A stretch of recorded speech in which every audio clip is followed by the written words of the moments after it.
Okay, let's jump right in. Today, we're going to unravel an incredibly charming essay that completely caught my eye. It's this wonderful little slice of life piece called The Day Tested by 88 Statues. And look, on the surface, it sounds like just a straightforward story about a guy taking a hike on Mount Takao. But as we go through this explainer together, you'll see it absolutely transforms into this fascinating deep dive into modern life, the value of physical struggle, and ultimately, quiet friendship. Picture this. It's a sunny June morning, a really rare, beautiful break in the rainy season. A husband casually turns to his wife and delivers this completely deadpan line, "ちょっとお遍路してくる," which essentially translates to, "I'm going on a quick pilgrimage." I mean, with that delivery, you would absolutely think he was just stepping out to buy milk or grab a coffee, right? But no, he is casually announcing his departure for a major spiritual undertaking right before lunch. But wait, the broader context of his day is what makes this truly hilarious. He isn't just going on a pilgrimage. He's actually doing it as a pre-party warm-up. Seriously. Most of us, if we have a farewell drinking party in the evening, we might take a quick nap, maybe have a light snack to prepare. Not this guy. In his circle, apparently a grueling mountain trek is just a healthy, if slightly terrifying, appetizer before hitting the drinks. It's such a wild contrast, watching someone tackle a harsh mountain hike, literally just to work up a thirst.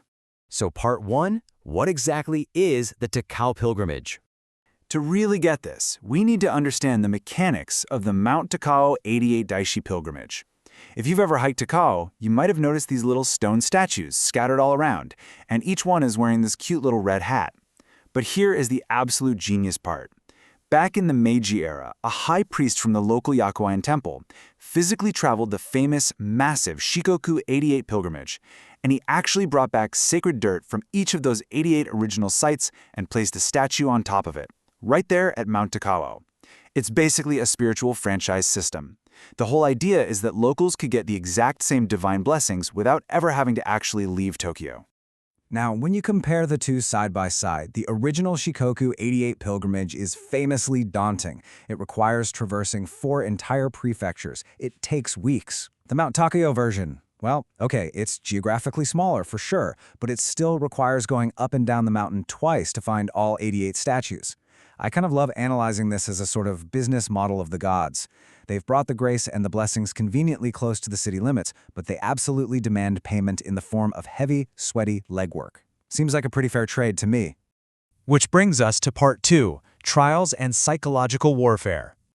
Let me tell you, this was no peaceful stroll in the woods. The obstacles he faced were completely maddening. We're talking ambiguous map locations in non-sequential numbers, meaning he couldn't just follow a logical, straightforward path.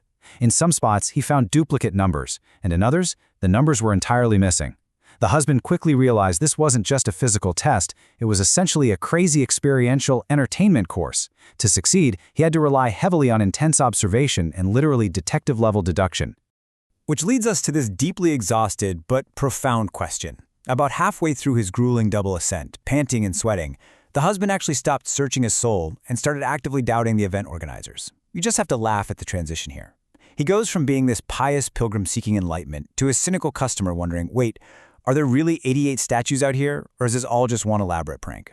When he finally dragged himself back home, his dramatic summary of the hike was beautifully simple. He just said, it was psychological warfare. And what we really should take away from this is how a purely physical toll, the act of hiking up and down a mountain twice, completely morphed into a desperate, frustrating mental battle against missing numbers and vague cartography. Moving right along to part 3, analog sense of achievement. The emotional aftermath of this journey is so fascinating to me. When the husband finally returned home, after finding that very last elusive statue, his physical exhaustion had miraculously transformed into this pure, undeniable joy. The essay's author, his wife, notes that his face was completely drained of life. His energy was totally spent. Yet his voice was oddly bouncy. It was full of pride and light. In fact, seeing this pure, unfiltered happiness in him made his wife just a little bit envious. And this perfectly highlights exactly why she felt that envy. Down in what we might call the lower world, our modern daily lives, we are just utterly obsessed with being digital, highly efficient, and always finding the quickest, correct answers.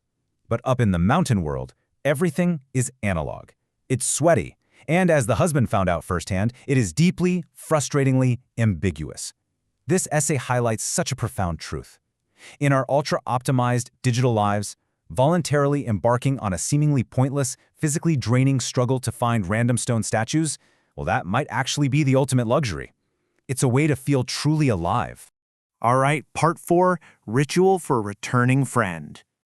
So, let's trace the husband's final steps for the day and connect that crazy morning to the evening.